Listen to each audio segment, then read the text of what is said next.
budgets to you, you are not aware of their budgets. But I'm in receipt of I have a letter here where you approve a lot of trainings to be conducted. You approve a lot of trainings for them, for the ministry, within their budgets. Will you say it is an oversight that you must have approved the budget without knowing? Talking about budget, Honourable Minister, I have a mutilated budget here, manually adjusted. In so many instances, where trainees per head was estimated to be 150,000, it is alleged that, Honourable Minister, you increased it to 350. All these handwritings were yours. And that was the way they submitted it to the National Assembly. When you say this is an act of direct interference in the day-to-day activities of the NSIT, Honourable Minister, in your opening speech, I don't know if I'm too fast. In your opening speech, Honourable Minister, you said that because of the past activities of NSITF, you wrote the names of those you think should be members of the new management based on your vision for the agency. But of course, when the approval came, some of those names were not there, except of course the chairman. Will you say that your anger with them, with this management, is because your nominees were never taken from the work? My friend had asked some questions regarding employment opportunity. Will you say, Honourable Minister, as the Minister of Labour and Employment, saddled with the responsibilities of abdicating and administering justice amongst employers and employees, will you say you have been fair to other sectors of this country where employment of people by NSITF is mainly from Anambra? And when I took a cursory look, Honourable Minister, at the nominal roll, I saw about 5 Ngigis. I don't know whether it's a family name or it's a community name. Honourable Minister, you said in your opening speech that I needed to recuse myself because, according to you, I had judged you. We have a letter, Honourable Minister, nominating an insurance broker that is not on the list of accredited brokers by BPP. But the letter was signed by your wife. Will you have advised her to have recused herself from signing such a letter, knowing fully well that she was doing so even though the agency in question is not treasury funded, and directing the agency to use that Star Insurance?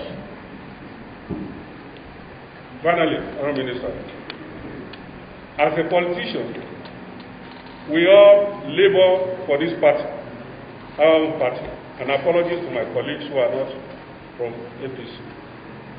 We all labored, and you alluded to it that some of the management staff are also politicians.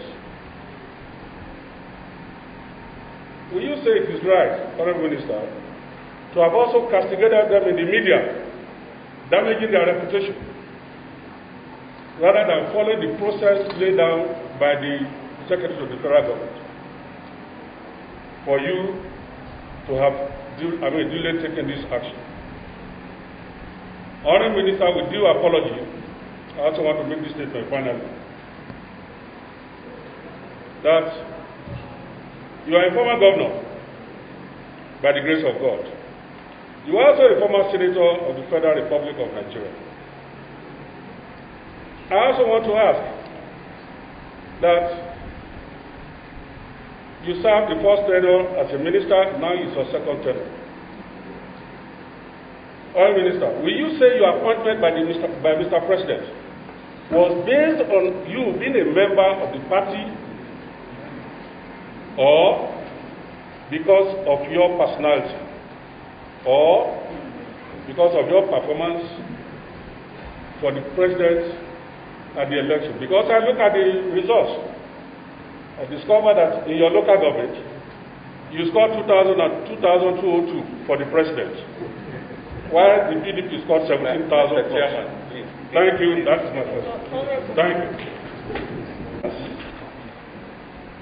Who are like my junior brothers, except like they say it's up to 60. I don't know. I'm 60 plus.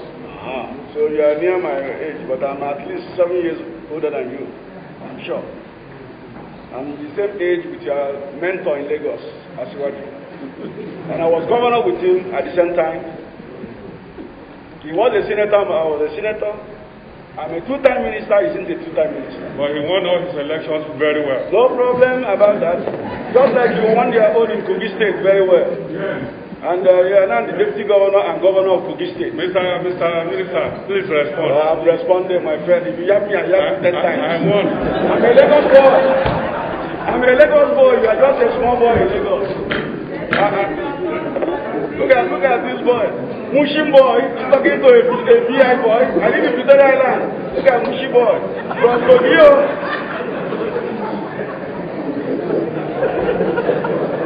Yeah, Boroko, just go. I don't get time for you. Kilo share.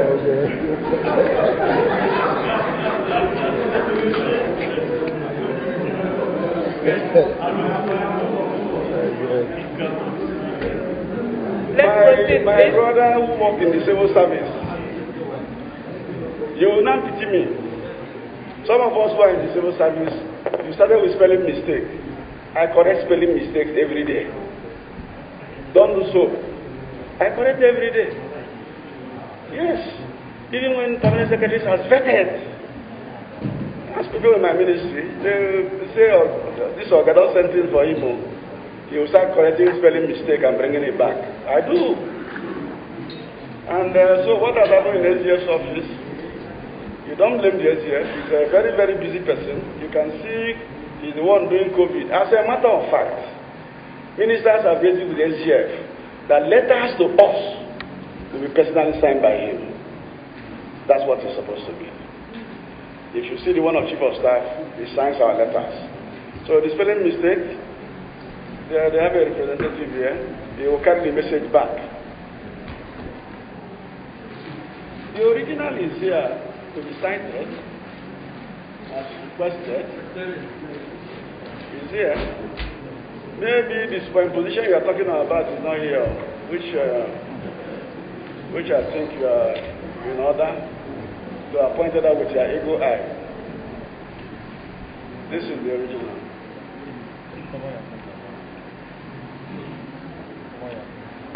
By the ingenuity of parliamentary procedures, we managed to get the original from you. No. I just gave you the copy. I told you I have the original. You know, in every business there's a trick. Yeah. You wouldn't have given us this copy. But you can see that even the spelling mistake is in that one too. So the original doesn't remove your spelling mistake. Foreign Minister, if I were SGF, I would not accept this permanent secretary to send that letter to you. He's going in September. Give me benefit of the doubt. He's tired. I'm telling you. The man is tired. It's the most senior permanent secretary service. It is. GSO is number one. Number one. He will make a mistake on a letter. Before he will sign, he will correct it. And he will send it to a cabinet minister. I agree. I'll bring it to their attention. Thank you very much, Honorable. Okay. Secretariat. Yes. You are cited. Secretariat. So we'll keep this copy. No, Honorable. We have reached an agreement. I will get you I will get you your own copy. And I will get you a copy certified. I will stamp it, certified. We don't need certified copy. Which one do you need now? This one. We'll get this copy from the No. I have a boss. I will get his permission. Madam Chair, can you give Secretary to give me back now? No. The photocopy I said. Because you see, Honorable, I say that they have a lot of tricks in their bank. Honorable Minister, you provided a witness, you tendered a document. Don't worry. You don't have authority to withdraw it. I have assured you, don't worry. No. I'm a man of honor, don't worry, I belong here. Don't worry. Chairman. When we've given you back the original copy, is it? No, Chairman, if you don't want to write that I tendered, it's fine. But give me back this. Yes. Would it be accepted or noted by the committee that we did not see you did not present any supporting document later, but I will to show that Honorable Minister, the crux of this investigation is to ensure that there were procedural compliance. While we are going through your documents and documentations and presentations, the approval from the President is the only thing you have on hand. You have suspended them. Take me for my word that before Thursday I will give you a communication on this.